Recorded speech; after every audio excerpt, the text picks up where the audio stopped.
And welcome to the SB Fantasy Football Podcast, where we try hard.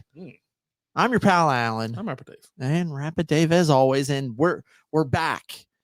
We still got to wait a little while before fantasy football season starts. Yeah, but draft's next month. Draft combine's going on right now. Yeah, That's going on right now. The draft is almost a month. It's in April. Yeah, we're a couple days short of March, but we're here to talk some fantasy football. We're here to talk football running back free agents. That's just words. You're doing great. But there's 10. I'm going to go through the 10 biggest free agents out there right now for the running back position. Do any of these names do anything for you? Does it matter depending on like what team that they're going to land on, things like that? Okay. Yeah. Sound good? It'd be nice and quick. Little bit of fun. Number 10, Zach Moss. No. Nothing for you. Not at Not all. even a wiggle. I mean, he's no, not really. You know, he was a great backup. He was the perfect handcuff to have last year. Right. Because Taylor was out for the first 4 weeks. He was on the pup. And then he also missed a couple more games. Right. So, but he was an automatic fill in. And he pretty much filled in perfectly where he might have won you that week. Yeah. I mean, he had great points, especially in PPR. PPR, right? That's a PPR guy, but you're depending. He's not going to be the number one guy anywhere. No, he's a handcuff, but he'll never. I don't think he'll ever be number one. But depending on the situation, like if he ends up in a situation where you truly have a split backfield, and he's definitely going to be like a third down back, possibly. But depends how deep your league is too. Right. Like if you're in a 14-team league, he's starting every week. Yeah. No matter where he goes. Number 9, AJ Dillon. Man, he was him near a starter, and he's great in Green Bay. I don't even know he did all right this last year. That's what I'm saying. Him and Aaron Jones, they really complemented one another, and they both were absolutely playable. And especially, like I said, 12-team league, you're starting him. I mean, hell, even smaller team league. I mean, every week he could have fell in the end zone and got you a little action. Yeah. And catching passes out of the backfield. But as far as reaching or something like that, I mean, so he does a little something for me.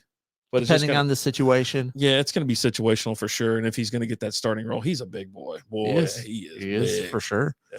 For sure. It's a bowling ball. It depends on where he goes. It really does. And kind of how he looks. If he goes to a situation where he's having a battle, okay, maybe not so much. Maybe you pick him up for maybe later on in the year because he has proven to be pretty durable over the last couple seasons. Yeah. So if you're dealing with a situation where your number one guy is injury prone, like you filled this, Aaron Jones missed a ton of time this last year, and he filled in great for him, right? Yeah. So a situational type thing.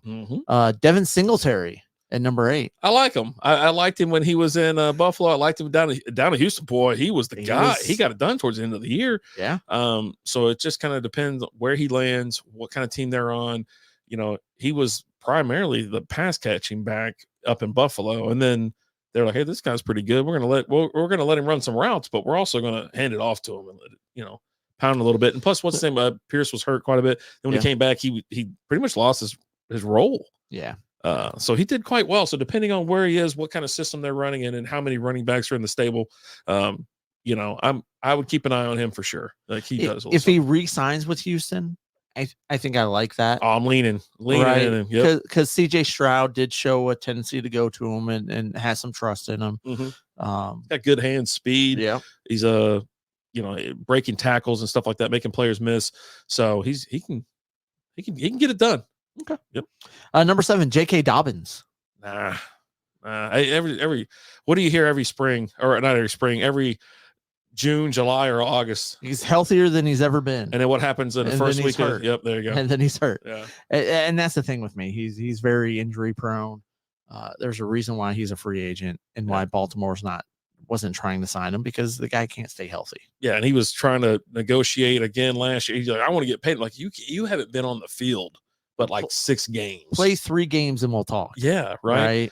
He's absolutely untouchable, and not to mention he's probably going to be injured by the time the season starts, because he has been. It's not like I'm being mean about it or anything like that. It's just he has been hurt more times before the season starts, and bad things happen to Baltimore running backs in the preseason. It's crazy. But he's absolutely untouchable. I don't even know. if he's healthy getting into the league, starting the season, and you're at your draft, and you're like, when do I take him? Like, 14th round flyer. I don't want to take him. I don't want. He's one of those guys I want someone else to take. Yeah. Right. Help me. Help me. Help me. You hope one of your friends drafts him so you don't have to face that decision at some point in time during the draft. Mm-hmm. You're just like, just come on, take him. Yeah. You're in your buddy's ear going, hey, J.K. Dobbins is healthier than ever this year. Healthier than ever. Oh God. Yeah. I'm avoiding him. I don't want to touch him. Number 6, DeAndre Swift. I mean, he did all right in Philly, and he had some bursts early in the season, then flatlined, and then had a little bit more towards the end. But he keeps landing on teams that have like 50 running backs, right? And then they don't utilize him very well, or the team goes a massive slump. Like the Eagles fell off the face of the map. But he also doesn't. My thing with Swift is he doesn't do anything to separate himself from the other running backs. Yeah. Right. He just doesn't there seems to be some sort of like a drive issue with him. Like, because 2 years ago when the Lions were on Hard Knocks, the Lions were all about him. Mm-hmm. Deuce Staley, the running backs coach, is like, dude, this guy has got it. He's special. But he would just go out there and he just wasn't that. So even and on Staley was always like, hey, dude, you got to hit this. He's like, oh man, he just never could get it. Mm-hmm. Well, you got a lot of hate. I did. Because he had one great game. He careered, and then everyone's like, "Oh, you're awful." I'm like, dude, careered. Okay. Yeah. He had the game of his life. But yeah, I'm way down in the draft on him. Maybe he's like my 4th running back, 5th running back, right? I could see that happening. Like if he's still there that late, I'm like, yeah, I'll pick him. And depending on the team and the situation, because again, he's shown if you've got other capable running backs there, he doesn't do. He shies away from the competition. Yeah. Like the Lions, before the Lions signed, they draft Gibbs, and he's like, trade me. Yeah, trade me. I want out of here. You're afraid of a little competition? Apparently, yeah. Mm-hmm. Trade me to Philly, where they have even more running backs than you guys have. Mm-hmm. So, number 5, Austin Eckler. Man, I love Austin Eckler. Same here. And I don't know. I think it was just the Chargers this year that was just so terrible. Herbert had a terrible year. He was hurt halfway. He hurt his finger or whatever it was halfway through the year. But yeah, I think if he's on the right team, he can get it done. He can absolutely get it done. But he is aging. And this is where, I took him first round. And it hurt me in some leagues, but I won a couple. He did okay. He did all right, but man, not the production I'm used to from him. I think he's getting a little bit old. He is still getting hurt a little bit. It depends on what team he goes to and how he's showcased out there. But PPR, he's still going to be catching passes and getting things done. And he's a touchdown machine too. Yeah. Right. Yep. At least that's how they used him in LA. Right. And I wouldn't be surprised if they end up re-signing him there. Getting a good deal. I don't because they do want to run the ball there. Yeah. Why not keep the guy in? He's been there forever. Just you know what I mean? What are you going to do? Go get another running back or somewhere? Take a chance? Draft one? I mean, you've got Josh Kelly out there that they've been waiting to take over. Well, Kelly's only good when he's a backup. He's not starting. Yeah. When he gets to starting, 1 point. Thanks. Yeah. Thanks a lot. Thanks for nothing. Yeah. Yeah. So to me, it's going to depend on where he lands, but more likely than not, I am going to like him this year. Yeah. But more along the lines of he's not going to be my first running back that I'll draft like he has been over the last several years. Yeah. He would definitely be one of the first ones that I would go ahead and take. I'm probably looking at him more like a 3rd running back. And he won't be there. So yeah, he won't be there for that. Tony Pollard. I don't know what to think about him. I really don't. I think the Cowboys, they got to re-sign him, right? I mean, who else? They're letting him go. Well, they got what's his name? Well, they're probably going to sign one of these guys that's coming up. Yeah. We got 3 guys left, but what's that little guy's name? Is it the Deuce? Deuce Vaughn. They talked him up so much, and then he didn't see the field during the season. Yeah.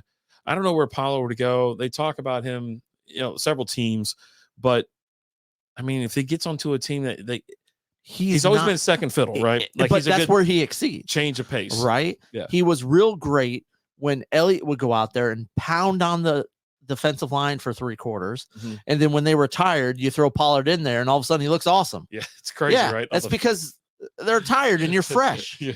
You've been sitting over there sipping on Gatorade, riding on a stationary bike to stay loose. Like, I do like him though. He's a good player and he is dynamic. But you're right. It's like he he's was not the guy. He was the complimentary back. Yeah. So as far as him going somewhere, I don't see me drafting him unless he gets on like a crazy team, a crazy offensive team. But like if the Chiefs signed him, okay. No, because Pacheco's the guy out there, that crazy dude. Yeah, but he runs like a lunatic. But they've shown that they'll use Pacheco for the first two downs. They bring in McKinnon, and then if you're going to bring in a Tony Pollard for the third downs, I'm in on that.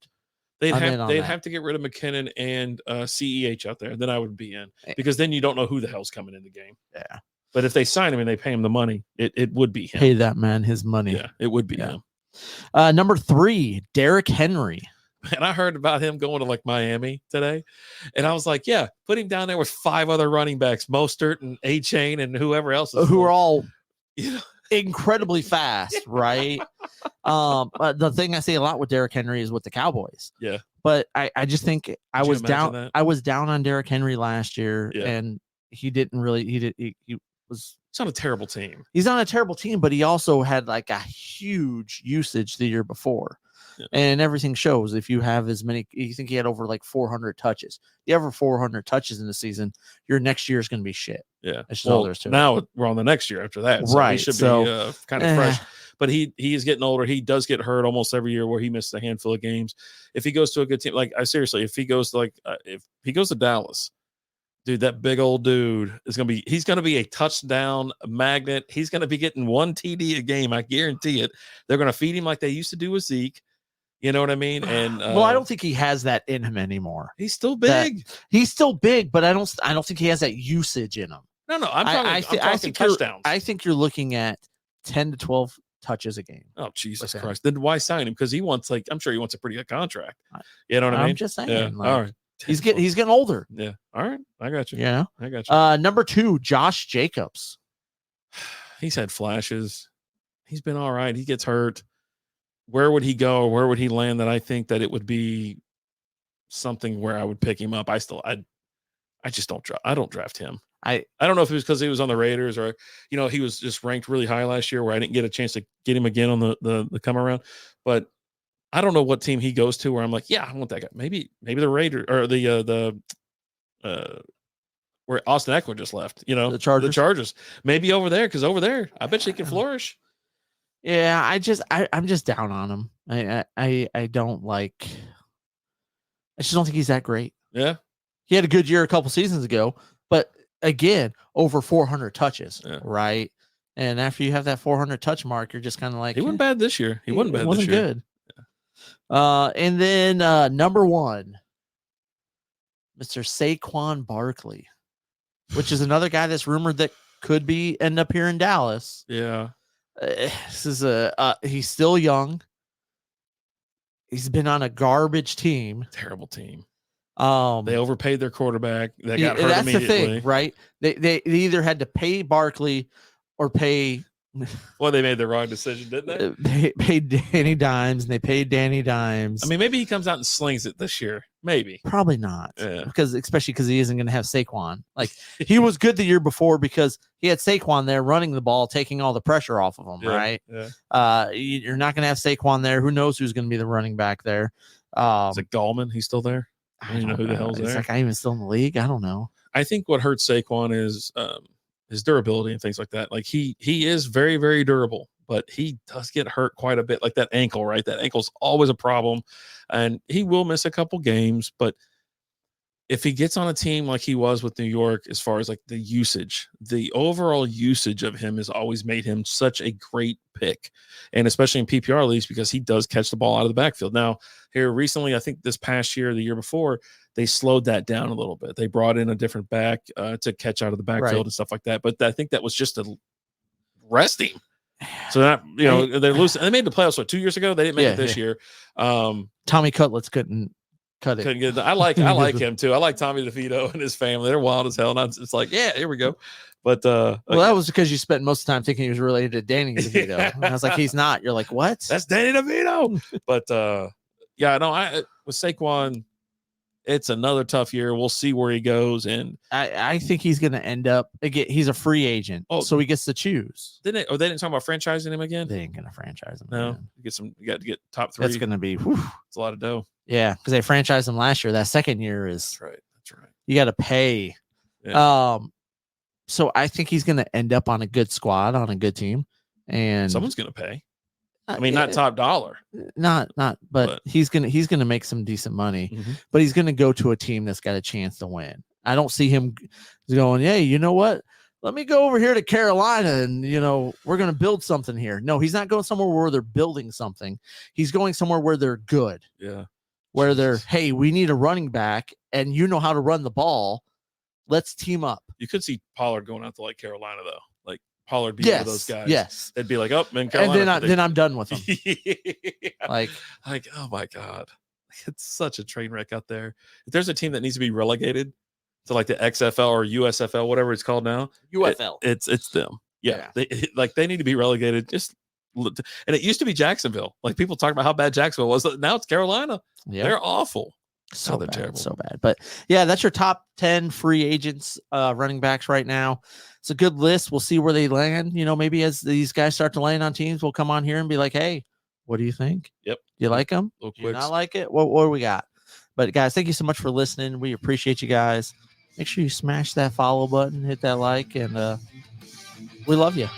As always, I'm Alan. Rapper Dave. Talk to you guys later. Deuces.